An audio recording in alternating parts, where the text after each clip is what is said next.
Hello everyone, गासिबो खुलुमबाय आरोना बे आंनि गोदान भिडिअ गासिबो बरायनाय थाबाय आरोना दिनैहाय आरोबाव माने वेबिंआव फैदों आरोना ट्रेनिंनि थाखाय पुरा लेट जाबाय आरोना आङो दखानबो हेन्डेल खालामनांगौ आरो ट्रेनिंआवबो फैनांगौ पुरा माने हारसिं हाख'जोबा आरोना आंनि भिडिअखौ नायनो इन्ट्रेस्ट मोनोब्ला नायलांबाय थादो आरोना जेसे हायो नोंथांमोन आं आपडेट होलांबाय थागोन आरो सोरबाफोर गोदानब्ला आंनि चेनेल प्लिज अननानै आंनि चेनेलखौ साबस्क्राइब खालामनानै हो आरोना नायनानैल' थानांला चेनेलखौ साबस्क्राइब खालाम आरोना दिनैहाय मा खालामदों नोंथांमोन देखायनोसै आरोना जोंनिया माने फार्स्टआव गुफुर जि सोंदोंमोन ना बे सोंखांबाय दायो गोसोम सोंबाय ओमफ्राय दा नो खननो मानो दंबावो आरोना आर'नाइ आरोना गोसोम आर'नाइ जागोन देखायलांबाय थानोसै आरो थांसै आरोना बिसोर माने सोलोंगासिनो आरोना ओमफ्राय आंहा दखाननि थाखाय लेट जाबाय आरोना थांसै आरोना नायलांबाय थादो नै फाइबारा ओरैबायदि सान्दुं आरोना जोंनिया माने गिर्जा न' गोदान जासिगोन आरोना बानायदों नै बानायहांदोंसै नै बिसोरो नो खनदोंदां आरोना जाय जेरै हायो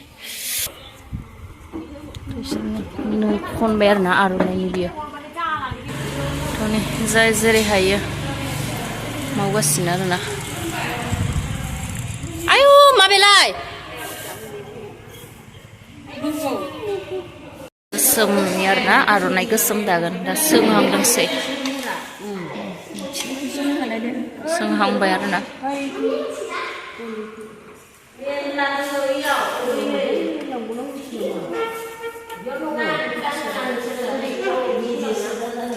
नोंसोर सानैया दुस्थु खालामना दे जायफोरा फारि माबादों आरो दा नै नो खनखांनानै माबाबाय मानगोन इयो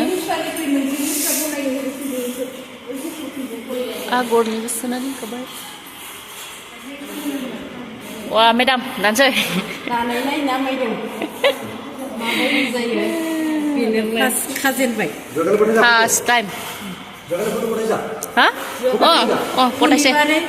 गथायसे मिया हरबाय मियानिखौ दाखालिनि साफाय जानायखौ मियानि होनना हरबाय आं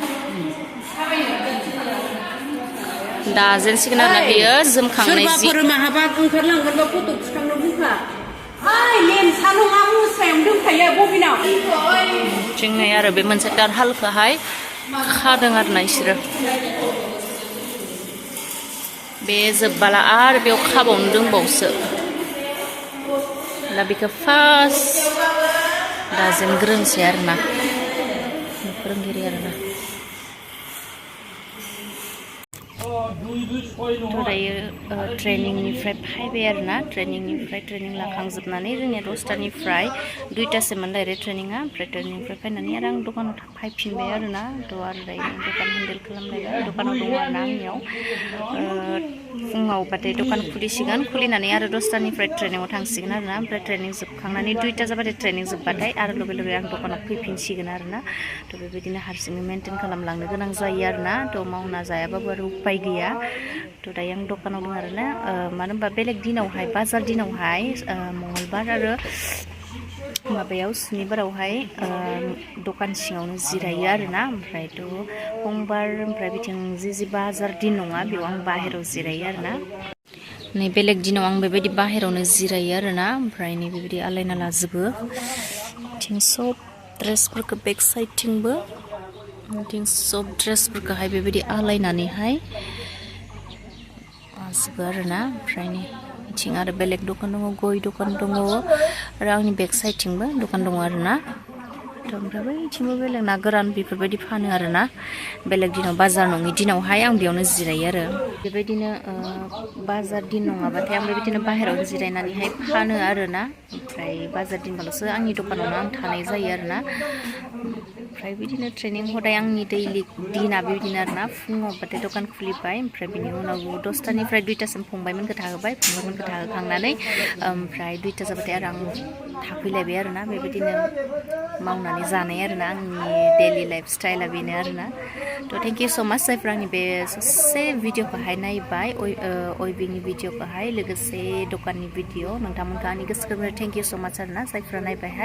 नायबाय आरो सोरबाफोर गोदानबा आंनि चेनेलाव प्लिज अननानै चेनेलखौहाय साबस्क्राइब खालामनानै हो आरोना नायनानैल' थानाङा जेसां हायो आं नोंथांमोननो आपडेट होबाय थागोन आरोना मिसा प्रसेस जाखौ वेबिङाहाय जि सोंनाय मानाया बेखौनो देखायगोन होननानै आं भिडिअखौहाय नोंथांमोननि गेजेरावहाय लाबोबाय थानाय जादों आरोना बिदिब्ला दिनै भिडिअखौ एसेनोसै आरोना